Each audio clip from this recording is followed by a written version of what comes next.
Not this time. No, not this time. It's totally made up. Pure fiction. We're not talking about this or this. We're talking about this. Welcome to Making the Space. This is a video series about how to create a makerspace. In this series, we're going to focus on fabrication labs.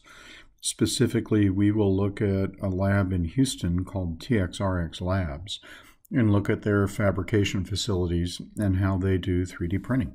From the homepage, you can go to TxRxLabs.org, click on MakerSpace, and go down to the Tools menu option, which will take you to a list of all of the shops that are in the makerspace.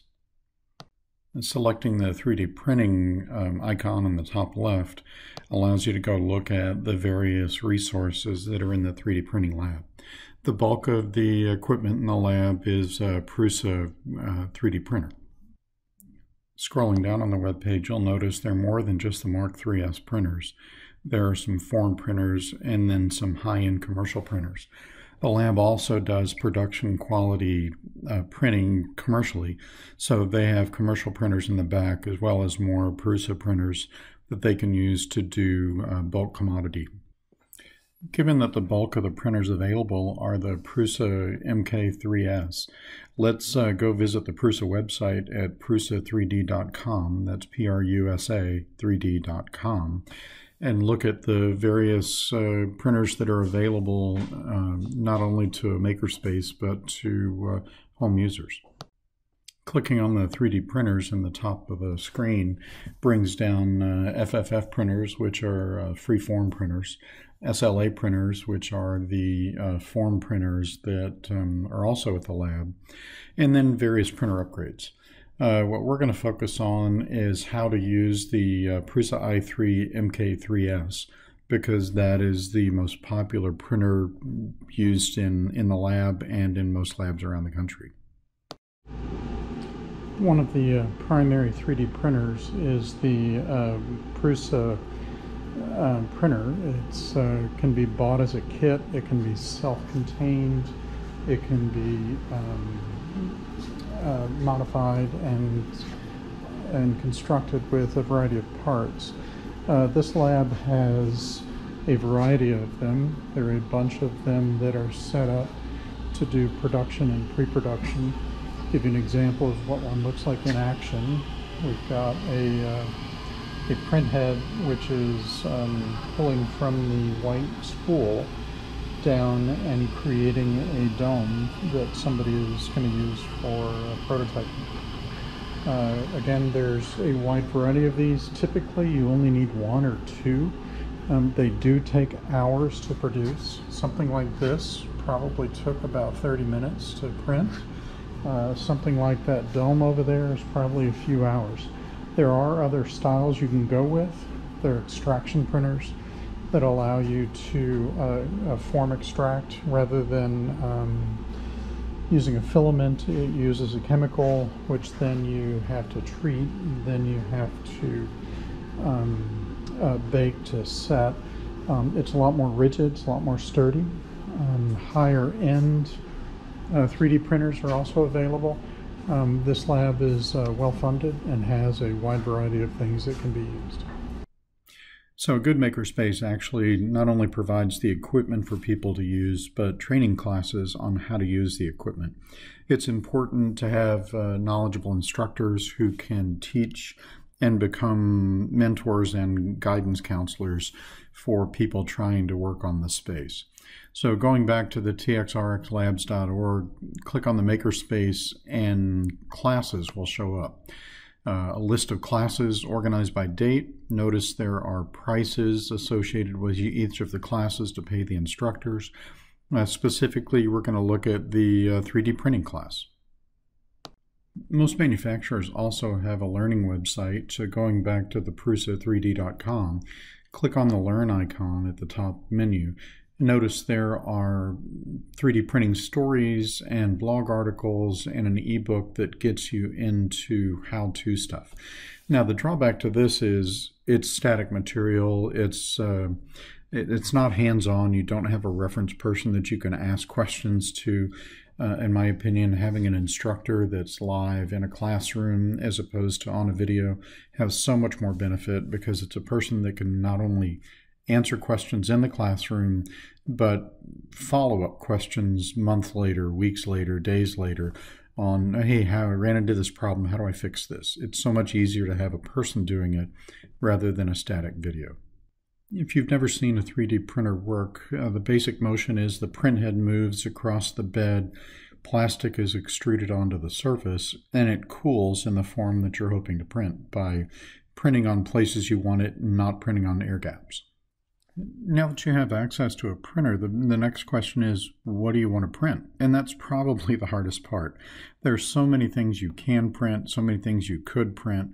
My recommendation is to go to Thingiverse, THINGIVERSE.com, search for something you're interested in, download it, and then use that to generate something printable. There are a lot of people that are fans of board games. I'm one of them. I love to play Settlers of Catan with my family. So typing in Catan in the search box up at the top of the Thingiverse webpage gives you a wide variety of things you can print. You can print tiles, you can print player pieces. I'm going to print the card holders because having the cards a little bit organized on the table tends to help me out a little bit. Once you've found something you want to print, in this example, the card tray holder, click on that picture. It will take you to the specific thing, and then you can click on the download all files. And this will download the design files so that you can print this on a 3D printer. One thing you will need, because most labs don't provide free PLA or ABS, is a spool of your own.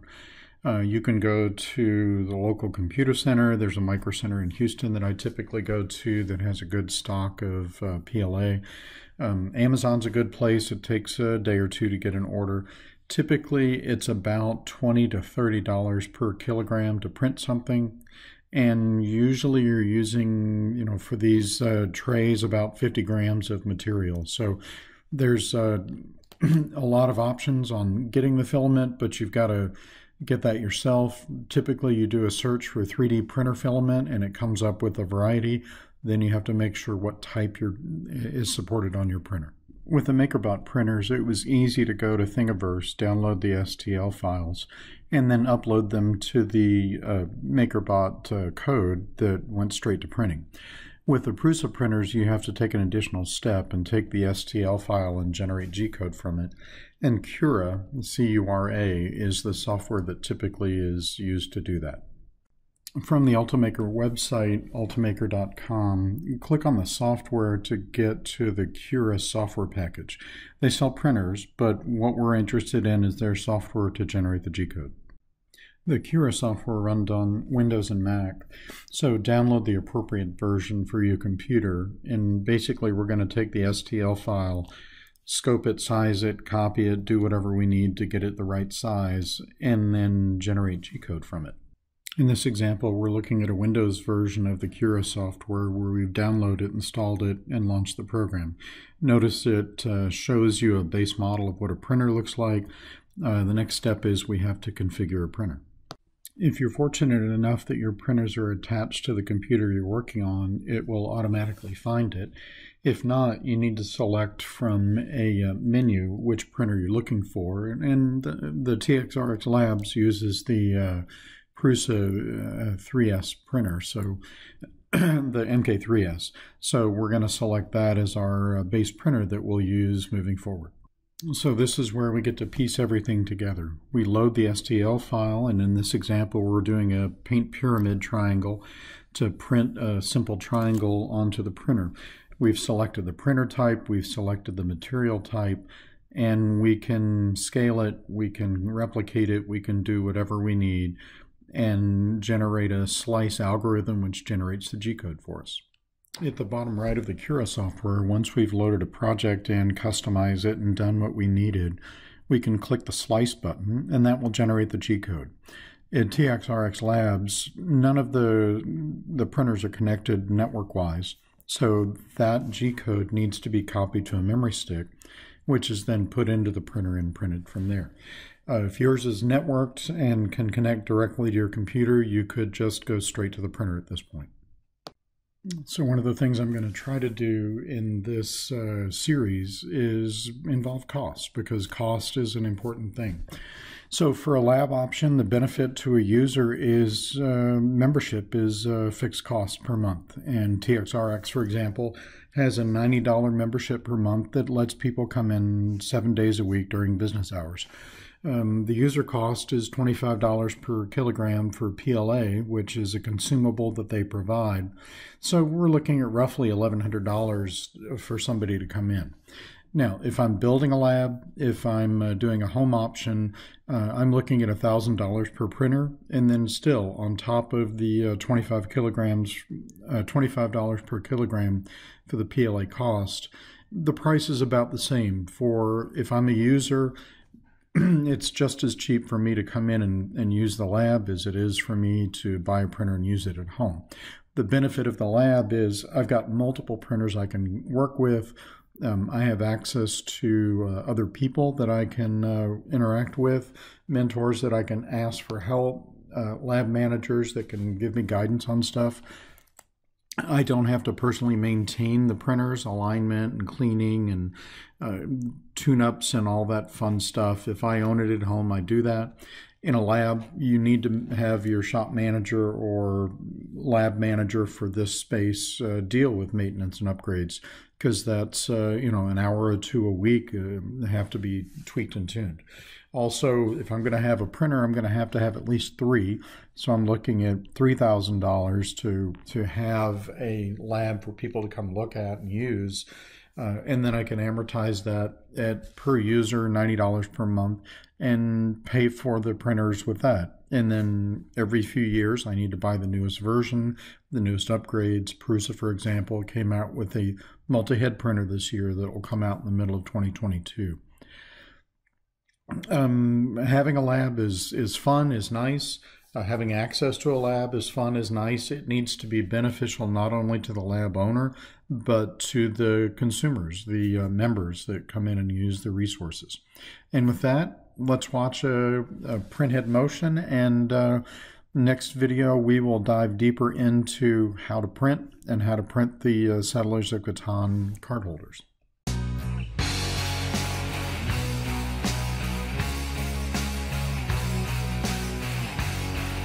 Now back to your regularly scheduled program. And while some may see them as the crazy ones, we see genius.